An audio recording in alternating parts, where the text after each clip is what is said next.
Good evening. I'm Joshua Free, and welcome to another edition of Mardukite Theatre.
Jenny closed the door to her new and vacant room, leaned against the nearest wall, and slumped down to the floor.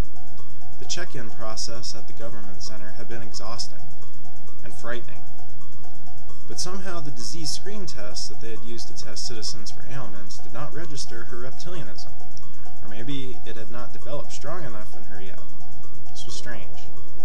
But it made for a very anxious 3 hours as they waited for everyone to get clear, fully registered as citizens of the Denver Arcology. She reached in her coat pocket and retrieved the CIB, Citizen Identification Badge. This was to be worn at all times public, the lady at the office had informed her. Her badge was an alarming orange color, the color often associated with construction work and danger. She laughed and threw it aside. It indicated merely that she was a minor, under 18 years of age, and a student, of course. She would begin school first thing in the morning, not even able to get unpacked and settled beforehand. The badge also had a pristine picture of herself, actually two, one from the front, one from the side, as well as a personal DNA sample and a data storage chip. Her father's badge was red, a full-fledged adult and employee of Lucian Industries. Her mother's was also red, but she had not yet been assigned employment, not that Jenny was aware of. The moving truck was still parked outside, waiting for her life to be brought back into order, one box at a time. With their new residence being several stories above the ground, even with the elevator life, no one seemed to be in a rush for the work involved. The last thing she heard her parents discussing was the worry over the time required to unload the truck, with both Jenny and her father already planning to be out of the house first thing in the morning.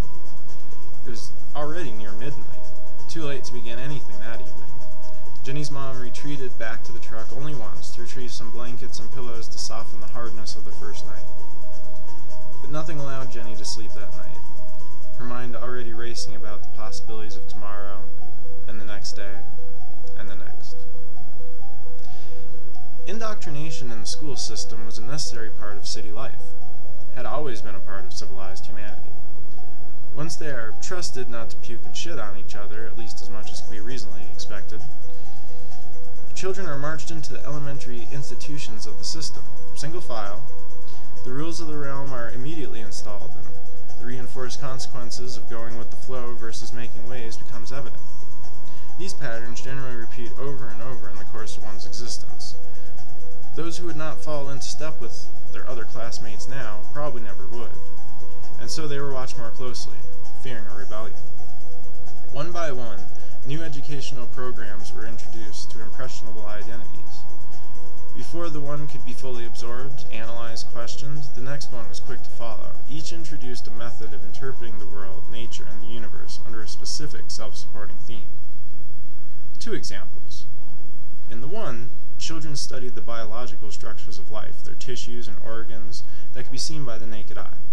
They were taught the function of these organs as a complete system, functioning to support one another's existence.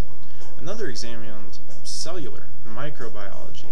It accepted the interpretations of the more normative biologists, but sought to explain or use the same system with a different program, a different semantics, a different way into which to view the world.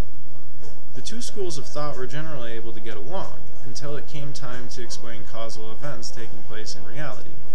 Then each was quick to defend the program that they supported by fixing solely to their own vocabularies and semantics, their own interpretations. The same applied to nearly all of the subjects being explored, each fighting to retain its dominating hold on the psyche for fear that its absence might result in a mind-shattering psychological collapse of reality. This new academic pace was taxing Jenny. After only a week, she already was fighting to keep control of her migraine headaches, and there was something else. The illness she feared was starting to take hold of her. Her parents remarked that it was probably due to all the changes, little did they know, and that she would be right as rain soon enough. But Jenny wasn't sure. It was worsening, not something that came on and then was working to clear itself up. Right now, though, she was occupied with the boy she saw in the library, or who clearly saw her. She was looking through the books in the botanical section, had simply retrieved the title from the shelf, and when she returned to the table, he had been right there next to her, wide-eyed and staring.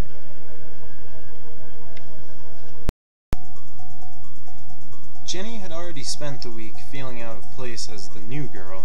Her clothes were giving it away, as she still had many remnants of the old world at her disposal, left over from life in a small town untouched by arcologies. Who had ever heard of such a thing?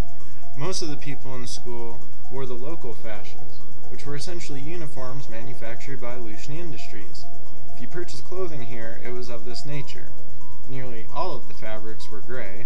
Blue and red swatches and stripes were common, sometimes identifiable of the gender wearing it, but this was not always the case. In fact, Jenny had been surprised that there was a lack of a set dress code concerning this. Everyone else to be so set and fixed in the city.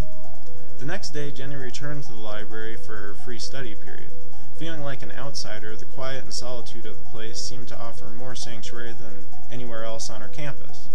It was also in the library that she had seen the boy twice already that week. Perhaps he would be there again.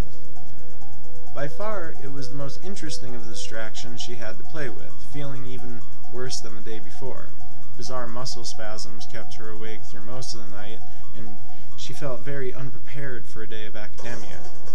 Realizing her changing state forced her to disregard much of what else was happening around her in school and at home, as if she was becoming increasingly detached from it all. She had already been considered something of a daydreamer all her life as it was. What kind of space cadet would she become now? She got restless then, feeling watched. The library seemed deserted aside from the elderly lady reading behind the head desk, the attendant who kept looking over at her between sips of what Jenny could only guess was café. Then abrupt sound of a voice nearby made her jump out of her chair. "It's you!" Jenny turned to see the boy standing behind her, a sideways smirk on his face, covered by inch-long rusty blonde hair. His athletic body was clad with the familiar blue and gray canvas pant-shirt combination that she had seen him in already twice that week. "It's me," she responded, lowering her eyebrows questioningly. "Spend a lot of time here, do you?" He nodded. "As do you, apparently." Yes, I guess," she shrugged. "My name is Jenny, and you are?" "People call me Hanson. As to frequenting the library, well, I volunteer a lot of time here. I'm a senior. I could probably have graduated already." His voice trailed off as he seemed to suddenly be preoccupied with something invisible in the distance. After a moment he smiled and looked back at her. "But then I guess I wouldn't have had the privilege of meeting you now, huh? By the way, how are you feeling?" At first the question didn't even register in her mind. Too many other questions sought to fill the space for awareness. Hanson let out a breath and slowly reached to pull up her sleeve that was facing him. He nodded for her to look. On the outer part of the upper arm was a small, scaly green patch.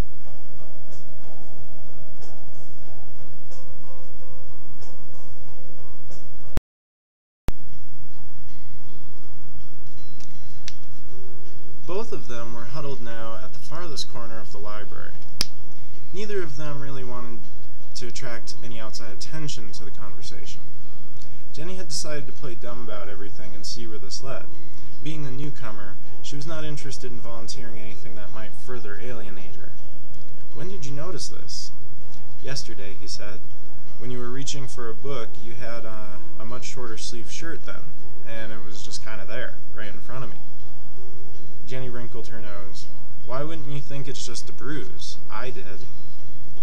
"No, I've seen this before. I am," he hesitated a moment, "familiar with this type of thing, which is why I asked you about the sickness." "Familiar?" She was in disbelief. Then she laughed. "Do you suffer from strange bruises on your arm?" Hanson smiled. "Ha, no, I don't personally know. And you really could not be so naive as to not realize this is reptilianism in the making. Actually, I give you a week, maybe less." She slumped back then, feeling as if the very breath of life had been taken from her. "What makes you so sure? And a week until what?" she asked weirdly. "Why are you familiar with this kind of thing?" He didn't seem to want to answer. Jenny realized from the start that he had been playing his cards as closely to his chest as she had, and he wasn't quick to give anything away, even when he claimed to know she was on her way out, or whatever he meant. "My girlfriend," he said abruptly. "Really?" Suddenly she was very interested. She also felt somewhat safer, thinking that some girl already had some claims on him, and he was not just using this to get close to her. Where is she?" asked Jenny. "We should meet up and maybe compare notes." She gave an uncomfortable chuckle. "Form a support group or something." He shook his head. "Yeah, she doesn't live in the Arco. She's out there." He motioned out the library window, "in the Outlands. And she kind of already has a support group going on, of sorts." "What?" Jenny burrowed her brow, staring at him. What the hell is going on here?" Hanson eyed his wristwatch and stood up to stretch. "To be honest," he sighed, "I don't have the answers, but I do know some people who claim to." He pulled a small adhesive bandage from his pocket wallet and pointed to her arm, "just in case." Class period buzzer rang out then, its putrid sound reverberating off the walls of the large open space they occupied. They knew without a word that their conversation, for now, was at an end. Time to move along to old Pavlov's time, keep moving, never to stop, never questioning, obey.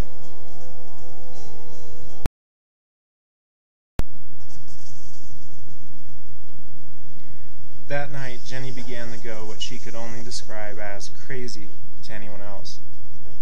Images and thoughts flooded quickly in and out of her mind like tides, most of which were unbidden and unfamiliar to her. Some of them were mild, like pictures of bizarre planetscapes completely foreign to Earth. Others were more devastatingly grotesque images and thoughts that caused any of her conscious thinking to become immediately unclear and hasty. She sat up and found she was unable to do so, slowly shifting through the extremities of her body into new positions to keep from actually sitting still. Which was the worst? She could do nothing to control the muscle spasms running through her entire body, beating to the drum of an inaudible rhythm. If she did manage to calm herself to a tranquil stillness, it could only be for a second. The overwhelming sense that something was wrong, urgency rushing through her bloodstream, too great to fight, and the movement would begin again, pure, raw, unconditioned restlessness. New green patches on her body seemed to be appearing more regularly now. Jenny looked in the mirror mortified as she examined the degradation of a young teenage body. Why, my God, why? With an absent-mindedness, she slammed her palms against the sink in the bathroom adjoining her room. Too loud. Her eyes widened. She mustn't wake anyone. She whirled about then, running to her room, slamming her body face down the bed.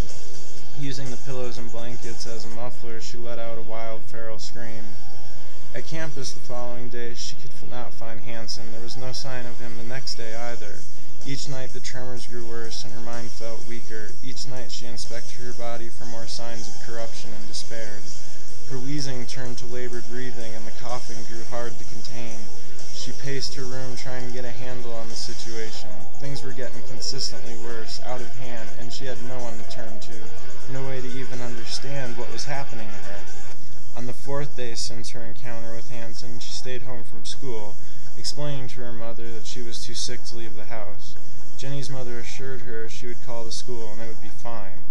The girl returned to her bed where she slept for the remainder of the day undisturbed, having not slept at all the prior night and little to speak of the entire week. The body, in all of its restlessness, finally needed to shut down for a while. When she awoke that evening, everyone in the household was already asleep. After stretching a bit, she made her way to the bathroom, deciding to sit and relieve herself without yet turning on the light. Nothing could illuminate the perpetual darkness that was enveloping her entire being, turning her to a shell, hollowed and empty. Everything about her void of meaning, the colors and forms of the world losing their identities, blending to a foggy grayness. When she stood before the mirror and switched on the light, her mouth opened to a shout, but no sound came. The image before her was terrifying. One side of her neck had turned mostly green in her sleep. There was nothing more she could do to conceal her condition, and she was too weak to think of anything that made sense.